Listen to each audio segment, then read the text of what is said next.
Strategic planning, organisasi tadi melakukan proses identifikasi proyek-proyek yang potensial, kemudian menggunakan realistic metode untuk memilih proyek mana yang akan dilaksanakan, kemudian menginisiasi proyek secara formal dengan mengeluarkan proyek charter atau dokumen kontrak ya. Kemudian ini mind map dari SWOT analysis tadi. Ini tadi sudah saya singgung sedikit tentang SWOT, strength, weakness, opportunity, and threat. Seperti sini weaknessnya ada dari sisi akuntan, dia no accounting, finance experience, marketing plan, no clear marketing strategy, kemudian uangnya nggak banyak, kemudian nggak punya website. Terus threatnya, ancamannya banyak kompetisi, kemudian several more established kompetitornya sudah established ya, kemudian bisnisnya juga berisiko tinggi. Nah, kekuatan kita sudah punya kontaks yang banyak, kemudian penjualannya kuat, dan kita punya interpersonal skill yang kuat di tim kita, kemudian strong technical atau software skill, kemudian good sample project kita juga yang sudah dilaksanakan banyak contoh yang berhasil. Kemudian opportunity-nya, current client want us to bid on project. Jadi si klien kita minta kita untuk memasukkan project proposal ya untuk project. Kemudian industri continue to grow, industri yang mau kita masuki ini tumbuh.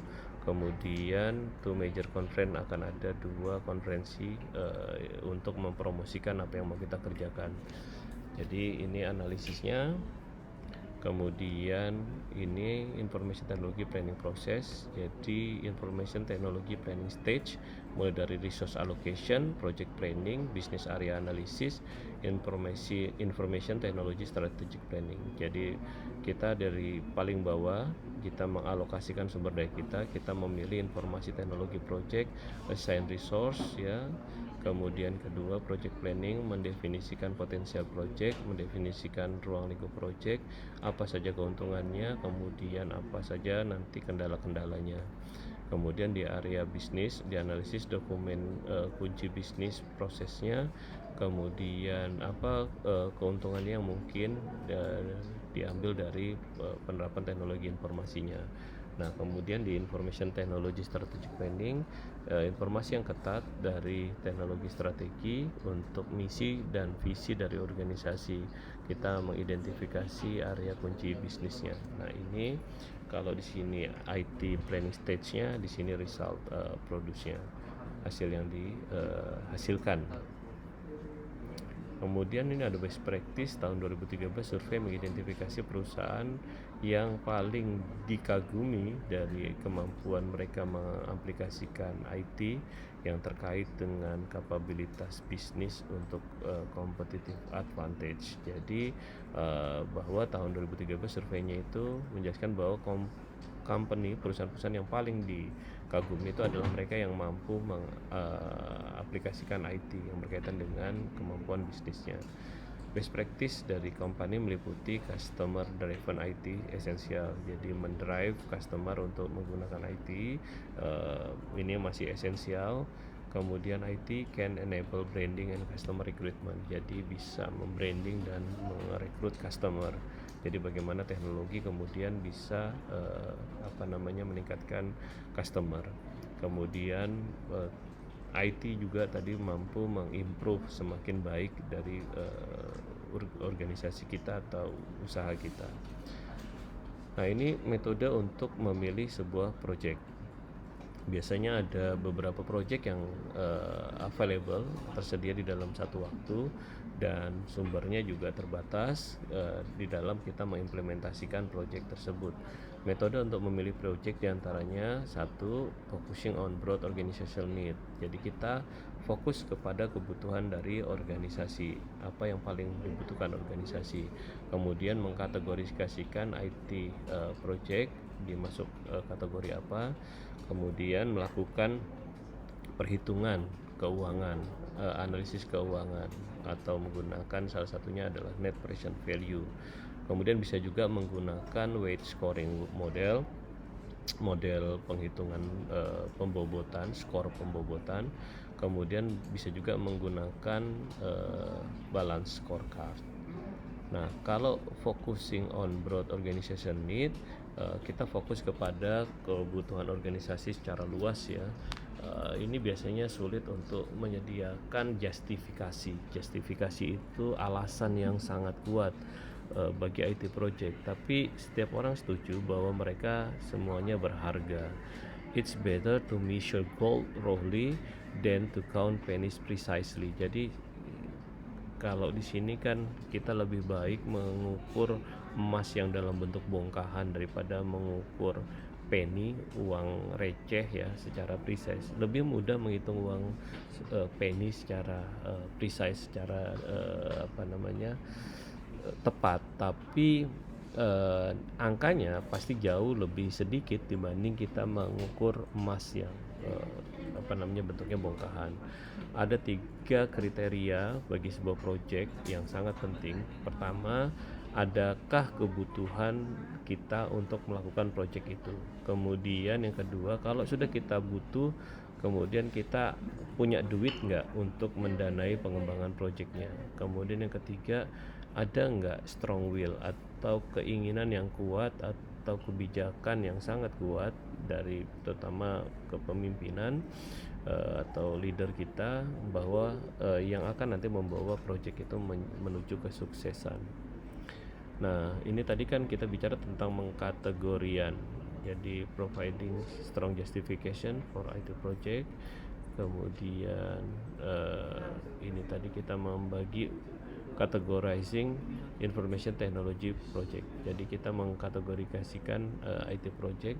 Satu kategorisasi itu biasanya dialamatkan ke permasalahan. Permasalahannya sama atau tidak, kemudian opportunity-nya ada atau tidak, kesempatannya, kemudian yang terakhir adalah directive, ada nggak perintahnya. Jadi nanti kita masukkan project ini masuk yang menyelesaikan masalahkah, yang yang dilaksanakan karena melihat ada ada peluang yang sangat besar di masa yang akan datang, kemudian atau ada perintah organisasi. Nah, another categorization is how long it will take to do and when it is needed. Jadi kategorisasi ini yang akan menentukan seberapa lama dia akan dilakukan dan kapan ketika dia dibutuhkan. Lainnya juga adalah prioritas secara keseluruhan dari sebuah project. Nah, tadi sudah focusing on broad organizational needs, kemudian kategorisasi informasi untuk IT project, kemudian performing net present value. Nah, ini ada cara memilih project berdasarkan analisis keuangan. Salah satunya menggunakan ini tadi NPV, ROI, sama payback analysis. Apa sih financial analysis project ya? Financial consideration ya, keuangan mengkonsiderasi, mempertimbangkan ya, seringkali itu mempertimbangkan pentingnya dari memilih sebuah project. Jadi maksudnya begini, bahwa pemilihan dengan pertimbangan keuangan itu seringkali adalah cara memilih yang paling penting di dalam proses pemilihan proyek mana yang akan dikerjakan, karena nanti akan sangat berpengaruh terhadap keuntungan dari sebuah organisasi atau perusahaan. Ada 3 metode utama untuk menetapkan project financial value dari sebuah project. Pertama, net present value analysis, kemudian return on investment, dan yang terakhir adalah payback analysis. Nah, ini adalah net present value analysis. Net present value analysis adalah metode dengan mengkalkulasikan dari expected net monetary gain or loss. Jadi keuntungan yang diharapkan didapat, mau tentang keuntungan atau kerugian yang diharapkan, yang diekspektasi dari project dengan didiskon dari semua hal yang akan mempengaruhi di masa mendatang ya, baik dari sisi cash inflow atau outflow dari uang kas yang masuk atau uang kas yang keluar dari titik yang saat ini. Jadi sederhananya adalah uang yang kita pegang hari ini itu pasti akan berbeda dengan uang kita pegang di masa yang akan datang. Hari ini kita punya duit 100.000, itu nilainya bisa makan di KFC untuk 3-4 orang. Tapi di masa yang akan datang mungkin uang 100.000 tidak bisa makan untuk 3-4 orang, bisanya hanya untuk 2 orang. Nah, ini adalah salah satu cara mengukur dari nilai uang saat ini. Sama seperti kita punya duit hari ini, itu tidak sama dengan yang di masa lalu. Sederhananya yang paling gampang kita lihat ya harga emas. Harga emas itu sebenarnya emasnya tidak berubah. Yang berubah itu adalah nilai beli emasnya. Hari ini emas 500.000, sementara 30-40 tahun yang lalu harga emas itu masih Rp1.000 sampai Rp2.000. Nah, ini adalah perubahan nilai uang dari faktor diskonnya. Nah, kalau tadi kasus ini faktor diskonnya adalah inflasi. Itu yang juga harus dihitung. Kemudian project dengan nilai NPV yang positif harus dipertimbangkan jika financial value adalah kriteria utamanya. Kemudian semakin tinggi nilai NPV-nya, net present value-nya, maka semakin baik. Nah, ini cara menghitung net present value. Kita tetapkan discount rate-nya dulu. Discount rate-nya itu ya bisa justifikasi sendiri. Biasanya sih sederhananya gini untuk menghitung discount rate. Kalau kita ngambil duit di bank, kalau seandainya kita punya duit 1 miliar, kalau kita taruh di bank bunga depositonya 6% gitu, berarti kita kalau uang itu dipakai untuk usaha, harusnya duit itu harus untung lebih dari 6%. Kalau seandainya kurang dari 6%, maka lebih baik kita tidur, biarkan uangnya bekerja di bank. Nah, ini salah satu cara untuk menetapkan discount rate-nya.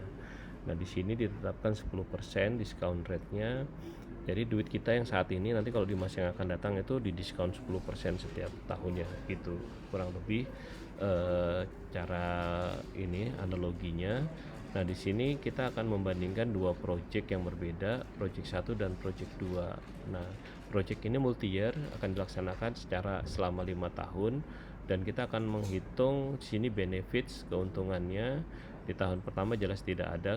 Kalau yang di sini ya project 1 di tahun pertama dia tidak ada keuntungan. Sementara dia punya biaya yang dikeluarkan di tahun pertama untuk pembelian dan pengadaan sistem, pengadaan aplikasi dan lain-lain ya, termasuk biaya tenaga, sumber daya manusia dan lain-lain, itu sekitar 5.000 US dollar. Sehingga cash flow-nya di tahun pertama minus 5.000. Sementara tahun kedua sudah memberi keuntungan 2.000, tahun ketiga diprediksi memberikan keuntungan 3.000, tahun keempat 4.000, tahun kelima 5.000 US dollar, sehingga total keuntungannya adalah 14.000, biayanya adalah 5.000 tahun pertama, tahun kedua kemudian menurun jadi 1.000, tahun ketiga 1.000, 1.000 ini fixed cost ya, biaya tetap, jadi 9.000 adalah total biaya yang dibutuhkan termasuk investasi selama 5 tahun. Sehingga kalau kita hitung cash flow-nya, maka ada keuntungan 5.000 US dollar di akhir tahun ke-5. Nah, sementara project yang kedua adalah dia sama-sama dapat keuntungan 5.000 setelah dikurangi cash flow-nya. Nah, sama-sama 5.000. Kemudian kalau kita memilih project, kemudian kita akan memilih yang mana? Nah, di sini kita akan menggunakan rumus net present value, menghitung net present value, kemudian kita akan melihat mana yang lebih baik. Ternyata menurut perhitungan net present value, nilainya adalah lebih tinggi dari project kedua, yaitu 3.201 US dollar, sehingga kita akan memilih proyek kedua untuk dieksekusi. Kalau seandainya pilihannya berdasarkan analisis keuangan, maka kita akan pilih proyek yang kedua dibanding memilih proyek yang pertama. Nah, untuk menghitung NPV ini juga sebenarnya sederhananya kita tinggal pakai Excel, atau kalau di sini saya pakai numbers karena saya pakai MacBook. Nah, ini kita tinggal masukkan angkanya. Rumusnya sederhana sekali untuk menghitung net present value. Rumusnya hampir semua spreadsheet ya sudah ada rumus NPV. Ketik saja NPV atau net present value, kemudian kita masukkan discount rate-nya berapa. Setelah itu kita masukkan lagi nilai keseluruhan dari investasinya, dari cash flow-nya. Nah, setelah itu kita enter, akan keluar hasil seperti ini. Ini dapat angka 2316. Kemudian kita hitung yang kedua, rumusnya juga sama, NPV kemudian dikalikan dengan 10, kemudian kita jumlahkan semua aliran kasnya. Setelah itu kita jumlahkan, ketemu angkanya 3200. Nah, hasilnya dari sini kita pilih adalah karena kita hitungan net present value-nya yang tertinggi adalah proyek kedua, maka kita akan pilih proyek kedua untuk dilaksanakan. Oke, ini adalah sesi pertama. Kita lanjutkan ke sesi kedua setelah ini.